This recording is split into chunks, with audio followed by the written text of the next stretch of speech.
ہوتا ہے. یہ مہینہ، یہ دن، یہ سال، یہ تاریخ، ان سب خالق ہے. تو خلق کی تعریف کرو تو اللہ خوش ہوگا، اور خلق کی برائی کرو گے تو خالق ناراض ہوگا. تو لوگ مہینے کو بھی منحوس سمجھنے لگے ہیں. یہاں تک کہ تاریخ کے متعلق بھی ہماری بدشگونی یہ ہوتی کہ بھائی 3، 13، 23 نہیں کہتے ہیں. گاؤں دیہات میں تو 13 تیزی کا چاند بولتے ہیں اس کو. سفر کے مہینے کو 13 تیزی کا چاند بولتے ہیں کہ 13 تیزی کے چاند میں شادی نہیں کرنا چاہیے. اور اس کے علاوہ جو 3، 13، 23 مہینے کے آتے ہیں اس میں بھی لوگ پرہیز کرتے ہیں. لیکن مجھ سے سن لو آپ،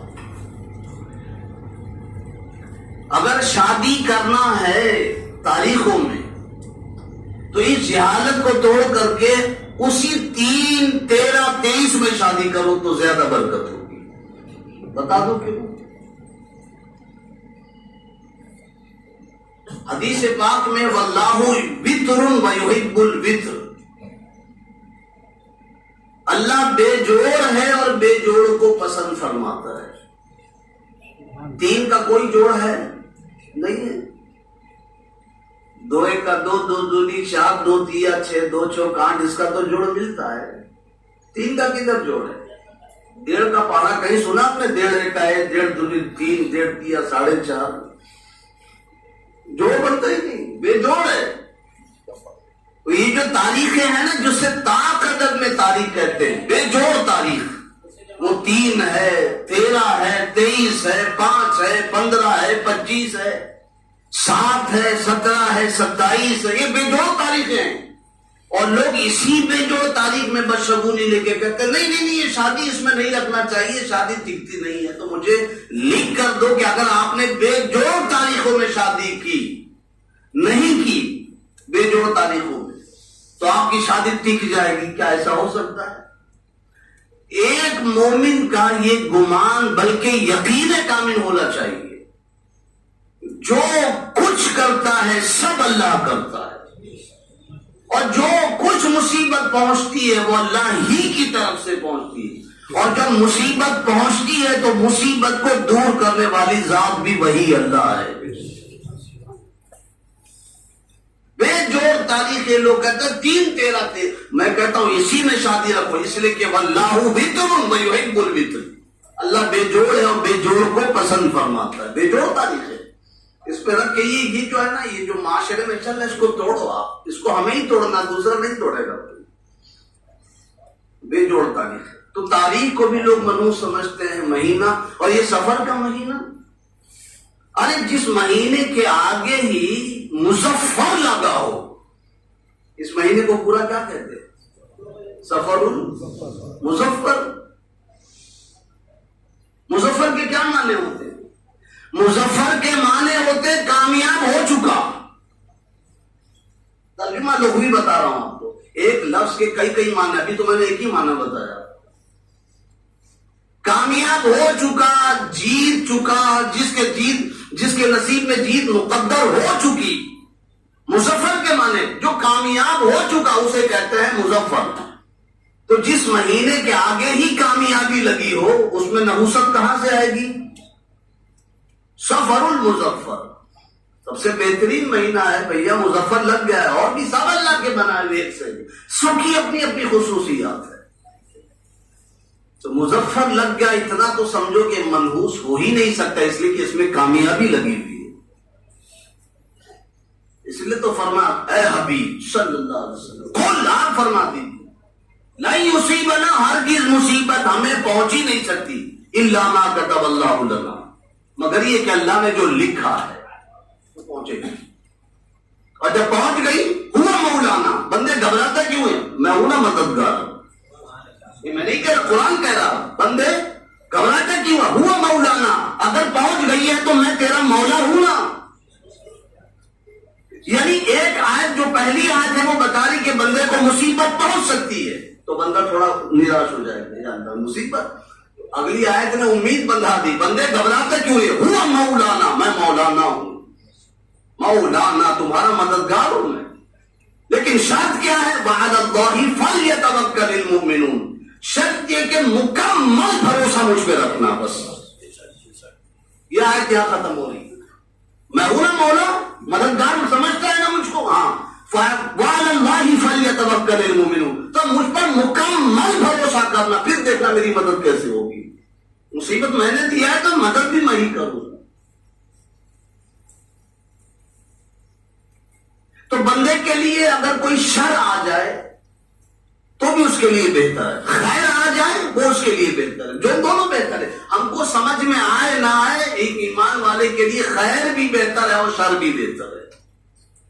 اس لیے فرمایا کتب علیکم القتال وہو کرہ لکم، آسان تکرہوا شیئا وہو خیر لکم۔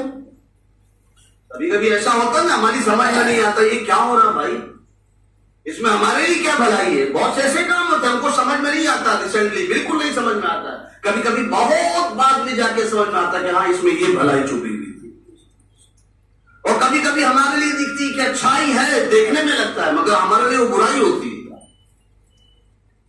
ہم کہتے بھی کہ بھائی اس کو کرنے میں کیا برائی ہے، تو بہت اچھا کام ہے، لیکن منع کیا جاتا نہیں مت کرو۔ ہم کو تو اچھا لگ رہا، کہا اچھا لگ رہا ہے کرنے میں، مگر ہے حقیقت میں برا۔ تو قرآن یہی کہہ رہا ہے کتب علیکم القتال وہو کرہ لکم، آسان تکرہوا شیئا وہو خیر لکم وعسیٰ ان تحبوا شیئا وہو شر لکم، کہ بندو ہو سکتا ہے جو تمہیں اچھا لگ رہا ہے نا وہ حقیقت میں اچھا نہیں ہو، اور جو تمہیں برا لگ رہا ہے حقیقت میں وہ اصل میں اچھا ہو۔ یہ اللہ پاک نے کہا۔ تو ہمیں سمجھ میں آئے نہ آئے، بندوں کے لیے خیر بھی اچھا ہے، بندوں کے لیے شر بھی اچھا ہے۔ خیر مل گیا تو شکر ادا کرے گا، اور شر اگر اگر کوئی نقصان پہنچے تو وہ اس پہ صبر کرے گا، دونوں میں اجر ہے۔ اور جنگ موتا کا یہی تو ایک جملہ تھا، جو اتنی بڑی فوج کا مقابلہ صرف ایک جملہ کر گیا، اتنی بڑی فوج۔ جنگ موتا میں کیا تھا؟ یعنی صحابہ کی ایک سیکنڈ کی، چند سیکنڈ کی تقریر بھی اس طرح بھاری ہو جاتی تھی کہ لوگ انگشت بدندہ ہو جاتے تھے، صرف ایک جملہ کہا تھا جنگ موتا۔ لیکن جنگ موتا کو، اس جملے کو سننے سے پہلے آپ کو پیچھے جانا پڑے گا، تب معلوم پڑے گا آپ کو پوری بات۔ جنگ موتا کا جو سبب بنا تھا، ریزن بنا تھا، وہ کیا تھا؟ اور میں سمجھتا ہوں کہ ایسی جنگ جو ہے تاریخ اسلام میں کہیں لڑی نہیں گئی کبھی۔ کیا جنگ تھی؟ سبب کیا بنا تھا؟ اس سبب کو سنیں گے، اور آج کا جو سبب ہے نا، جو حانیہ کو شہید کر دیا گیا، قتل کر دیا گیا، مارا گیا، آپ سنیں گے تو کہیں گے کہ جتنے اسلامی ممالک ہیں سب ہجڑے ہیں۔ اپنی زبان سے آپ کہو گے، الا ماشاء اللہ ایک آدھ دو نکل جائے گا۔ ابھی میں سبب بیان کروں گا نا، آپ کہو گے کہ ایک عام قاصد کا بدلہ لینے کے لیے اتنی فوج تیار کر دی حضور نے، صرف بدلے کے لیے۔ اور یہاں سب ایک ہی ملک تھا نا پہلے، حضور نے جو صحابہ کو تیار کر، کہاں ایک ہی ملک تھا، صرف 57 ملک ہے، سب چوڑی پہن کے بیٹھے ہیں، کسی کچھ پڑھی نہیں ہے، اور جو بول رہا ہے تھوڑا وہ ایران ہے۔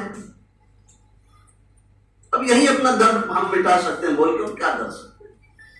اللہ کرے ہماری آواز لوگوں کے دلوں تک پہنچے، اللہ ان کے دلوں میں بھی پہنچا دے، ان کو سبق ملے گا۔ کیا نہیں ہمارے پاس تاریخ میں، کون آواز اٹھانے والا؟ یہ تو بہت بڑے عہدے پر تھا حانیہ، جو اس کو بمباری کر کے پورا گھر اڑا دیا گیا۔ میں جنگ موتا کو سے کنیکٹ کرتا ہوں تو پھر سمجھنا کہ کیا ماحول تھا۔ وہ ماحول آج ہوتا تو یہودیوں کی نسل نہیں نظر آتی۔ آج جو ناک میں دم کر کے رکھا ہے، حضور کی جو سوچ تھی وہ ذرا دیکھتے۔ حضور نے صلی اللہ علیہ وآلہ وسلم ایک قاصد کو رومن امپائر کے پاس، اس وقت کا جو چودھری تھا، جیسے آپ کا چودھری امریکہ ہے، سپر پاور کہتا ہے نا، میں تو کہتا ہوں سپر پاور صرف اللہ ہے، میں چودھری کہتا ہوں۔ دنیا کہے سپر پاور، اس کی مجھے کوئی فرق نہیں پڑتا۔ سپر پاور صرف اللہ کی ذات ہے، اور جسے وہ بنا دے وہ ہے رسول اعظم ہے، باقی کچھ نہیں ہے، کوئی پاور نہیں ہے۔ ایک مسلمان کے لیے سب سے بڑا پاور اللہ ہے۔ اس وقت کا سپر پاور، اس وقت کا چودھری کہلانے والا، سپر پاور کہلانے والا چودھری، رومن امپائر، رشین امپائر تھا، رومن امپائر تھا، رومن امپائر بہت بڑا چودھری تھا اس وقت۔ حضور نے اس کے بعد ایک قاصد بھیجا اپنا، قاصد سمجھتے پیغام پہنچانے والا، اور یہ بھی طے ہے کہ اگر کوئی قاصد کے ساتھ برا سلوک کرتا ہے کسی ملک کا انسان، اس کا مطلب اعلان جنگ ہے، اس کا کام ہے خبر پہنچانا اور چلے آنا۔ یہ آج بھی ایسا ہوتا، اگر کسی نے قاصد کو کوئی مار دیا یا نقصان پہنچایا تو سمجھ لو کہ جہاں سے قاصد آیا ہے نا وہاں کے لیے وہ اعلان جنگ ہو گیا۔ تو رومن امپائر کے پاس حضور نے قاصد بھیجا، تو بادشاہ کا نام تھا ہیراکل۔ کیا نام تھا؟ اس لیے دوہرا رہا ہوں نا کہ کچھ پڑھے لکھے لوگ اس کو ہر کل پڑھتے ہیں، وہ کلیہ کافرون قل اللہ وحد نہیں ہے۔ کچھ پڑھے لکھے لوگ ہیں بیچارے جو مائک پہ کھڑے ہو کے ہر کل بولتے ہیں، وہ لکھنے میں بھی ایسے ہے ہر اور کل، وہ اصل میں ہیراکل ہے۔ وہ مائک پہ ایسے ایسے لوگ آگے کیا کہنا۔ بہرحال ہیراکل کے پاس آپ نے بھیجا ایک قاصد، حضور کا اس نے خط پھاڑا اور پھینک دیا، یہاں تک کہ جو قاصد آپ نے بھیجا تھا اس کو بڑی بے دردی کے ساتھ اس نے شہید کر دیا۔ وہ صحابی رسول بہت بے دردی کے ساتھ، میں بیان نہیں کر سکتا یہاں پہ تھوڑے سے وقت میں۔ حضور کو خبر پہنچی، آپ جلال میں آ گئے اور منبر نبی بھی کھڑے ہوئے، فرمایا کہ اب رومن امپائر کے ساتھ ہمیں اس قاصد کا بدلہ لینا ہے جو قتل ہوا ہے۔ ایک ہی انسان قتل ہوا، توجہ کے ساتھ ایک ہی انسان قتل ہوا، لیکن حضور نے 3000 صحابہ کو اس کے بدلے کے لیے جمع کر دیا۔ کھڑے ہوئے فرمایا کون ہے جو بدلہ لے گا؟ 3000 صحابہ کی فوج کھڑی ہوگی، ایک انسان قتل ہوا۔ یہاں روز سینکڑوں مارے جا رہے غزہ میں، روز شہید ہو رہے، کوئی دن ایسا نہیں جاتا بمباری نہیں ہوتی، معصوموں پر، نہتوں پر، بچوں پر۔ خبر میں تو ہے کہ سب سے زیادہ بچے اور عورتیں شہید کی گئی ہیں، ایک نہیں ہے، روز سے کو ابھی تک ہزاروں لاکھ کی تعداد پہنچ گئی، شہید کر دی گئی، لیکن ساتھ چوڑی پہن کے ہجڑے بنے ہوئے ہیں۔ ایک قاصد، صرف ایک قاصد، یہ نہیں کہ چلو ایک چلا گیا تو کیا 3000 کو میں جھونکوں، اور ایک قاصد میرا ایلچی گیا تھا وہ شہید کر دیا گیا ہے، کوئی جو اس کا بدلہ لے گا۔ 3000 صحابہ کھڑے ہو گئے، جب وہاں پہنچے میدان جنگ، بہت اختصار کے ساتھ میدان جنگ میں پہنچے، حضور نے 4 لوگوں کو کمانڈر بنایا۔ پہلا کمانڈر بنایا حضرت زید ابن حارثہ کو، 3000 کی فوج ہے نا، اس کے لیے زیادہ کمانڈر چاہیے، ایک آدمی کیسے کمانڈ کرے گا اتنی بڑی فوج؟ اور اس کے پیچھے بھی حکمت تھی، وہ سن لینا وقت ملے تو۔ پہلا کمانڈر بنایا زید ابن حارثہ کو، دوسرا کمانڈر بنایا حضرت علی کے اپنے سگے بھائی حضرت جعفر کو، جعفر ابن ابی طالب۔ تیسرا کمانڈر بنایا حضرت عبداللہ ابن رواحہ کو، چوتھا کمانڈر بنایا حضرت خالد ابن ولید جو اللہ کی تلوار کہلاتے ہیں، سیف اللہ ان کا لقب تھا۔ 4 لوگوں کو کمانڈر بنایا، کہا جاؤ، حکمت کیا تھی وہ سن لینا بعد میں۔ 4 لوگوں کو کمانڈ بنایا، یہ پہنچے لوگ 3000 کا لشکر۔ جب یہ 3000 کا لشکر میدان میں جمع ہوا، ان لوگوں کو خبر ہوئی تو مقابلے میں 1,00,000 رومن فوجی تیار ہوئے۔ کتنے؟ اب مسلمانوں نے تو کب کبھی تاری ہو گئی، انسان ہے بھائی، آپ یہ کہیں گے یہ کیسے ہو سکتا ہے؟ صحابہ بہادر، بے شک بہادر، لیکن انسانیت بھی ہے نا، انسان ہے، تھوڑا بہت تو گھبراہٹ ہوتی ہے، لیکن جب کمانڈروں کی تقریر ان کے سامنے جملے کی ہوتی ہے نا تو پھر کیا ہوتا وہ ذرا سننا۔ ابھی تو 1-1 گھنٹے کی تقریر ہے، کوئی فرق ہی نہیں پڑتا، بولے یہاں جمعہ میں سن لیے چل دیے، کیونکہ ایمان کہنے والا کبھی کمزور ہوتے جا رہا، سننے والوں کا بھی وہی حال ہے، نہ کہنے والے کو کچھ قوم کی فکر ہے نہ سننے والے کو۔ چلو ٹھیک ہے، اس لیے تو کتنی تقریریں ہو رہی، کتنی مجلس سے کوئی فرق نہیں پڑ رہا، الا ماشاء اللہ۔ جب دیکھا کہ 2,00,000 فوج ہے سامنے، سب پیچھے ہٹنے لگے، تو جو 4 کمانڈر تھے نا کھڑے ہو گئے، اور باری باری جن جن کے ہاتھ میں کمانڈ تھی سب نے اپنے اپنی فوج کو تقریر کی ٹکڑیوں میں بٹی ہوئی تھی۔ کہا گھبراتے کیوں؟ ایک ہی جملہ کہا، یہ بتاؤ ہم ایمان والے ہیں نا؟ سب نے ایک زبان میں کہا الحمدللہ ہم ایمان والے۔ تو کیا ہمارا ایمان یہ نہیں ہے؟ ہمارے نبی نے ہمیں نہیں کہ ہمارے لیے زندگی بھی بہتر ہے موت بھی بہتر ہے؟ کہا بالکل بتایا. کہا زندگی بھی بہتر ہے اگر تم لڑتے لڑتے لڑتے لڑتے واپس آ گئے مدینے میں تو تم غازی کہلاؤ گے اور مال غنیمت سے بے شمار اللہ کے کرم سے حصہ ملے گا.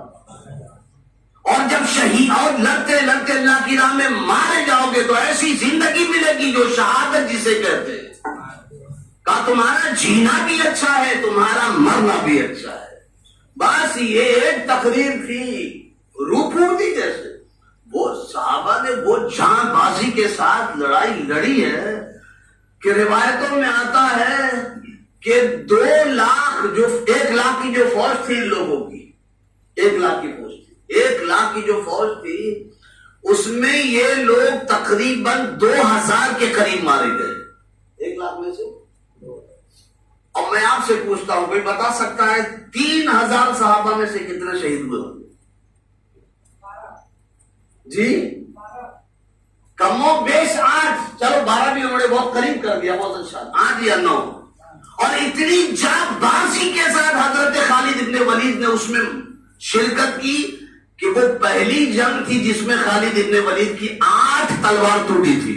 یہ سب آپ کی تاریخ ہے سننا ہے آپ کو سننا بہت اختصار میں عرض کرا 8 تلوار ٹوٹی. تلوار ایسے نہیں کہ توڑ دی جب آدمی کسی کو ڈنڈے سے بہت مارتا تو ٹوٹ ہی جاتا پھر دوسرا ڈنڈا لیتا ہے. کیا جانبازی کے ساتھ لڑا تھا؟ کیوں لڑی؟ اس لیے کہ حضور نے پہلے زندگی کی ضمانت آخر میں دے دی تھی کہ سب شہید ہو جائیں گے لیکن خالد ابن ولید زندہ رہے گا. ابھی بہت سی حکمتیں ابھی نقطے بیان کروں گا بہت ہے اس لیے کہ سب سے آخر میں کمانڈر کس کو بنایا تھا؟ خالد ابن ولید کو پہلا کمانڈر فلاں زید ابن حارثہ عبداللہ جعفر ابن ابی طالب عبداللہ ابن رواح. فرمایا آخر میں جو کمانڈ جس کے ہاتھ میں ہوگی وہ خالد ابن ولید ہوگی. تو وہی یقین تھا اسی یقین کے ساتھ لڑے کہ خالد کو اور کسی جنگ میں موت آ سکتی ہے اس جنگ میں تو آ ہی نہیں سکتی. 8 تلوار ٹوٹی تھی. وہ ایک جملہ تھا کہ ہمارے لیے جینا بھی بہتر ہے اور مرنا بھی بہتر ہے. اور یہاں حضور نے بھی فرما دیا تھا. اور یہاں اچھا جنگ مہاوری ملک کے شام میں حضور مدینے میں منبر پر بیٹھے ہیں فرمانے میرے صحابیوں جمع ہو جاؤ اور لوگوں کو جمع فرمایا آؤ میں تمہیں لائیو میدان جنگ کا حال سناتا ہوں. اللہ اکبر اللہ اکبر کیا وقت ہے. میں علم غیب پہ ابھی تبصرہ کروں تو بہت ہے. حضور یہ فرماتے آؤ میرے صحابیوں ملک کے شام میں کیا ہو رہا میں بتاتا ہوں. پھر حضور نے فرمایا زید ابن حارثہ شہید ہو گئے جھنڈا فلاں کے ہاتھ میں چلا گیا عبداللہ جعفر ابن ابی طالب کے ہاتھ میں. پھر حضور نے فرمایا جعفر ابن ابی طالب زخموں سے چور چور ہو گئے آنکھیں بند ہیں. حضور میدان شام کو دیکھ رہے مدینے میں بیٹھ کر. کہا جعفر ابن طالب بھی شہید ہو گئے جھنڈا سنبھالا عبداللہ ابن رواحہ نے یہاں تک کہ خالد ابن ولید نے اللہ کی تلواروں میں سے ایک تلوار جس نے جھنڈا سنبھالا.